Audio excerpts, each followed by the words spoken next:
Écoute Guillaume, t'es gentil avec tes délires de vouloir faire de la vidéo, mais comment tu vas gagner ta vie? Ah parce qu'il faut la gagner sa vie, parce que moi je l'ai déjà ma vie, hein. C'est bon. Fais pas l'idiot Guillaume, tu sais très bien qu'il faut gagner de l'argent, il faut un vrai métier pour ça. Ah parce que la vidéo c'est pas un vrai métier?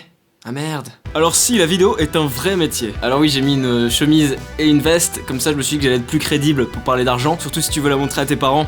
Comme ça ils auront plus tendance à me faire confiance, hein, parce que quand on parle d'argent, de métier entre adultes, il faut bien s'habiller, hein, sinon on n'est pas crédible, sinon nos idées sont pas valables, on est encore des enfants. Donc voilà, j'avais pas de cravate, tu leur passeras mes excuses par rapport à ça. Mais parce que déjà ça a été galère pour moi de trouver une chemise et une veste. Donc bref, faut bien s'habiller, mais pas au cinéma, on s'en bat les couilles. Alors oui, dans la vidéo on peut très bien gagner sa vie. Non, ce n'est pas un milieu plus difficile qu'un autre quand on est passionné.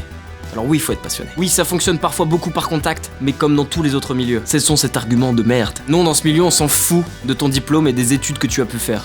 On s'en bat les couilles. Oui, il y a des débouchés. C'est joli comme mot ça, débouché je trouve. Ouais. Parce que t'es dans une boîte et on débouche et après c'est bon, tu sors quoi.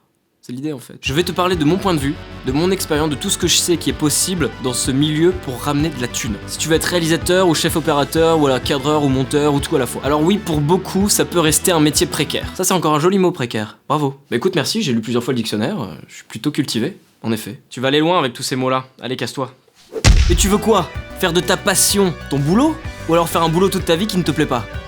À toi de choisir, on a qu'une vie, enfin moi ce que je sais on a qu'une vie. Donc salut. Non, je te mets pas la pression, non, tu te démerdes. Premièrement, technicien régisseur intermittent. J'ai pas trouvé de titre court pour cette partie. Que ce soit dans le web, sur des émissions télé, sur des téléfilms, sur des séries télé, sur des séries courtes ou même au cinéma. En sortant de tes études, t'as la possibilité de faire un stage et c'est vraiment une opportunité pour pouvoir rentrer dans ce milieu et ensuite pouvoir obtenir tes premiers jobs. Parce qu'en faisant ce stage, tu vas rencontrer une équipe. Et si tu t'entends bien avec eux et qu'ils trouvent que tu fais du bon boulot, alors ils te rappelleront. Tu pourras après faire partie de leur équipe avec qui ils travaillent tout le temps. Parce que oui, on travaille tout le temps un peu avec les mêmes, avec des gens avec qui on a déjà travaillé. Comme il faut être au taquet dès le premier jour, on n'a pas trop le droit de se gourer dans la constitution de son équipe. Non, sinon c'est la merde. Donc c'est rassurant de bosser avec les gens avec qui t'as déjà travaillé et tu sais que ça va bien se passer. Voilà, tout simplement. Donc le stage est intéressant. Parce qu'on te file une petite responsabilité, c'est pas grave, si tu foires, mais si tu arrives bien, on va faire ah tiens, il se débrouille, il s'y met à fond et tout, et ben on va le rappeler ce petit gars, il a l'air pas mal.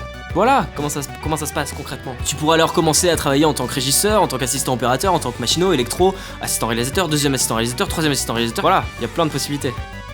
Plein. Et dans ce cas, tu seras généralement payé en tant qu'intermittent. Je ferai une autre vidéo pour expliquer un peu les différents statuts qui existent, mais t'inquiète, il y en a aucun qui est nul. Voilà. Attention, si tu rentres dans ce milieu par cette voie, ce n'est pas évident de tournage en tournage d'arriver à gravir les échelons.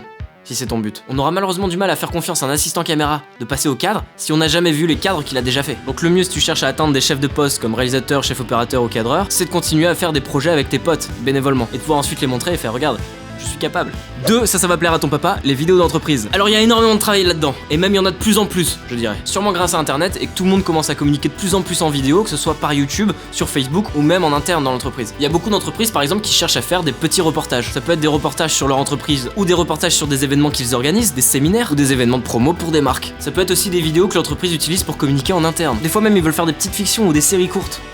Et ça c'est plutôt sympa. Ou alors de simples interviews, ou alors des témoignages clients, ou alors carrément des publicités web qui sont à destination du grand public. Tu peux alors démarrer ta carrière, ou même faire carrière, dans la vidéo d'entreprise, en étant soit cadreur, soit monteur, soit cadreur-monteur, soit motion designer, ou alors tout en même temps. Tu peux très bien choisir de faire ton stage de fin d'études dans une boîte de production qui fait des vidéos de commande pour entreprise. Et tu pourras alors ensuite, si ça se passe bien, te faire embaucher en CDI. Alors le CDI c'est très rare, hein, si c'est ce que tu vises, bah tu seras chanceux, mais soit travailler en tant qu'intermittent pour plusieurs boîtes de prod différentes, soit être à ton compte en tant qu'auto-entrepreneur et facturer à différentes boîtes de prod, mais aussi à tes propres clients. Mais tu peux aussi bien évidemment monter ta propre boîte de production, si tu veux toi-même pouvoir gérer des clients sur des projets plus gros. Des vidéos que tu ne pourrais pas faire tout seul parce qu'il te faut une équipe, et du coup tu pourras payer des intermittents ou des auto-entrepreneurs ou d'autres prestataires. Malheureusement c'est pareil pour la vidéo de commande, pour pouvoir choper ses premiers jobs ou ses premiers clients, il faut montrer qu'on a déjà fait en vidéo ce que le client a besoin de faire.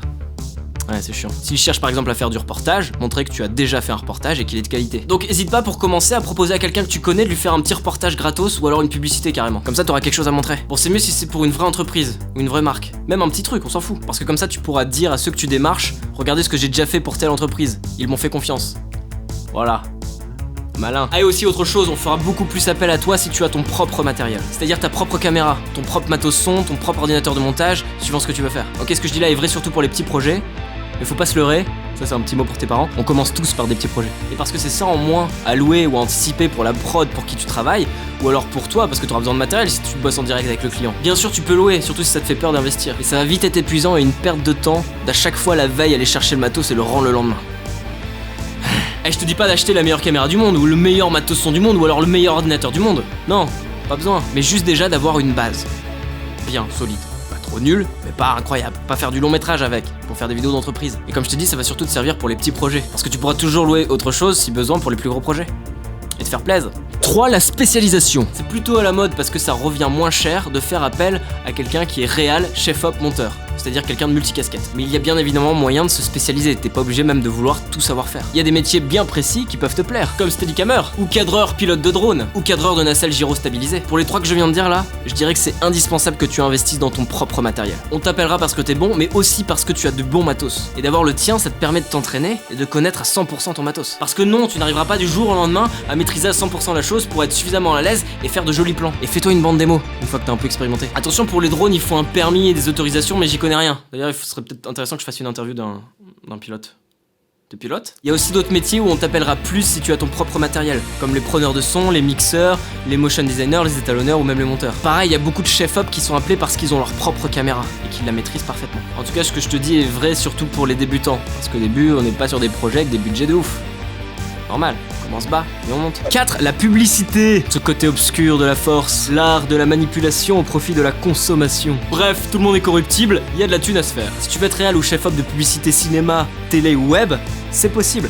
Tout est possible. Mais encore une fois, et encore plus que pour les autres cas, vu que les enjeux financiers sont plus gros, il faut que tu prouves que tu es capable en montrant ce que tu as déjà fait. Donc par exemple des courts-métrages ou des pubs que tu aurais déjà réalisés ou chef-opisé.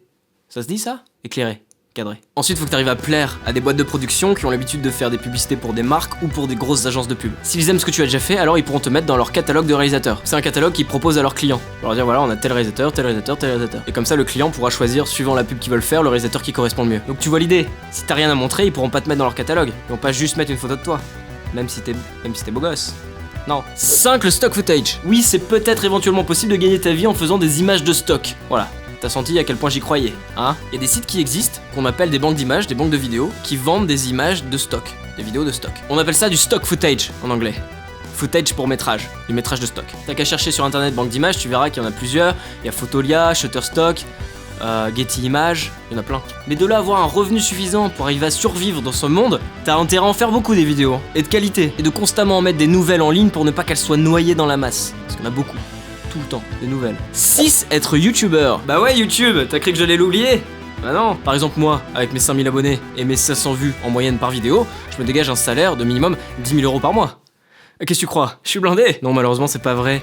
La moyenne que tout le monde dit et qui est vraie, c'est que tu gagnes environ 1 $ tous les 1000 vues. Donc de là à te faire un SMIC par mois, il faudrait que tu fasses environ 2 millions de vues par mois, quoi. Bon courage. Ça va être tendu, surtout si tu vises de faire comme moi, c'est-à-dire de viser un public restreint de base, c'est-à-dire ceux qui sont intéressés par la création vidéo. Ils sont pas beaucoup de base. C'est chiant, merde. Mais il faut savoir que c'est possible, et qu'il y a même de plus en plus de youtubeurs qui ont des revenus suffisants pour en vivre. Mais généralement, ils sont seuls ou deux à faire les vidéos, parce qu'être trop nombreux, c'est pas rentable, il y a trop de monde à payer. Ou alors tu les payes pas, tu prends des esclaves, ou alors par exemple sur les grandes multinationales qui délocalisent en Asie ou en Afrique, par exemple. Les petits Africains, ils doivent pas coûter très cher. Très bien, merci. Non, sinon tu peux faire des collabs avec les autres youtubeurs.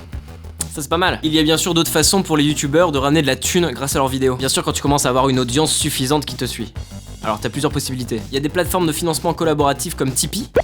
D'ailleurs je suis sur Tipeee, donc si tu veux m'encourager à faire les vidéos et tout, n'hésite pas à aller voir ma page Tipeee, clique là. Si t'aimes bien mes vidéos, ça peut être intéressant pour toi de donner de la thune, tu vois, je sais pas.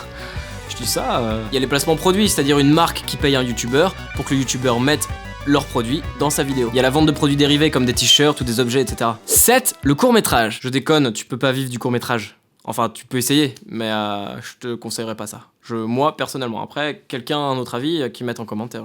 Voilà. Moi, je prends aucun risque. Aucun risque. Y a pas de vraie économie du court-métrage.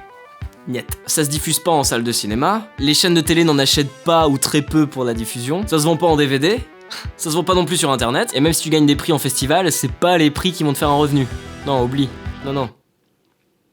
Une fois peut-être, mais Non. Ça ne veut pas dire qu'il ne faut pas en faire. Soit tu les fais toi-même, autoproduit avec des amis bénévolement, soit tu proposes tes scénarios à des producteurs qui vont chercher du financement pour toi et avoir suffisamment d'argent pour pouvoir le produire. Mais ça peut prendre beaucoup de temps, jusqu'à 6 mois voire 1 an avant de débloquer des financements. Et des fois même les financements ne sont pas suffisants pour payer l'équipe et toi non plus par la même occasion. Tout passera du coup dans le défraiement, les décors, la location des costumes, des accessoires et puis du matériel. Attention, je dis pas que c'est une perte de temps, au contraire. Ça t'entraîne, tu continues d'apprendre et tu as des choses à montrer. Que ce soit pour bosser en pub, en clip ou même peut-être passer un jour au long métrage. Alors avec YouTube, il faut savoir qu'il y a peut-être moyen que tu travailles en étant rémunéré sur des projets de fiction. Que ce soit en tant que réalisateur, en tant que cadreur, chef-op, monteur ou même auteur-scénariste. En travaillant pour des grosses chaînes qui existent déjà comme Golden Bagel, qui sont financées par des grosses chaînes de télé comme M6 et Canal+. Soit ils sont à perte parce que les revenus publicitaires que génère YouTube par rapport à leur nombre de vues n'est pas suffisant par rapport à ce que ça leur coûte, soit ils ont des placements de produits qui leur permet vraiment de produire sans perte. Ou alors c'est carrément des vidéos de commande et c'est des publicités camouflées en sketch. Tu peux aussi tenter de lancer ta propre chaîne de fiction. Mais bonne chance, parce que vu le nombre de personnes qu'on a besoin pour faire un court-métrage, si ton but c'est de gagner ta vie, d'avoir un revenu grâce à ça va être tendu.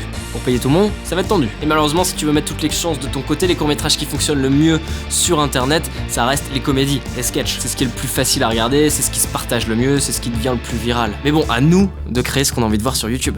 Si t'as envie de voir autre chose, fais. 8. Le long métrage ou le documentaire. Bah ouais, allez, soyons fous. Le format long, c'est le rêve de beaucoup de personnes. Dont le mien. Tu vois, par exemple. Alors comment y arriver? Eh bah justement, je sais pas. Voilà, c'est là où s'arrête ma vidéo, c'est que je ne sais pas. Hein, on va découvrir ça ensemble, ok? C'est le but.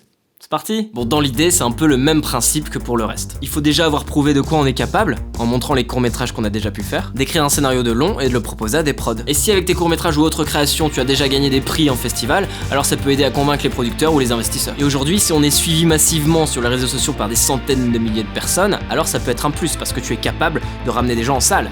Et c'est un argument pour un producteur et un investisseur. Ouais. Mais aujourd'hui tout ça c'est en train de changer avec internet, avec YouTube, avec YouTube Red, avec Netflix, avec Canal Play, avec Popcorn Time, avec plein de trucs. À nous d'écrire le futur ensemble. Voilà, c'était mon point de vue suite à mes expériences personnelles ou celles de mes amis, donc ça n'engage que moi. C'était un petit aperçu des différentes possibilités qui existent pour gagner de la thune en faisant de la vidéo. J'en ai oublié, si t'en connais d'autres, mets-les en commentaire et surtout je me suis adressé qu'à une certaine catégorie de personnes qui veulent faire réal, chef-op, cadreur, monteur. Donc il y a d'autres choses, il y a plein d'autres choses. Il y a plein de métiers possibles, dont je n'ai pas parlé, mais qui sont dans le cinéma. Voilà, moi c'est Guillaume, n'hésite pas à t'abonner à ma chaîne rouge vert bleu si tu cherches d'autres conseils sur tout ce qui tourne autour de la création vidéo. À tout vite, tchuss!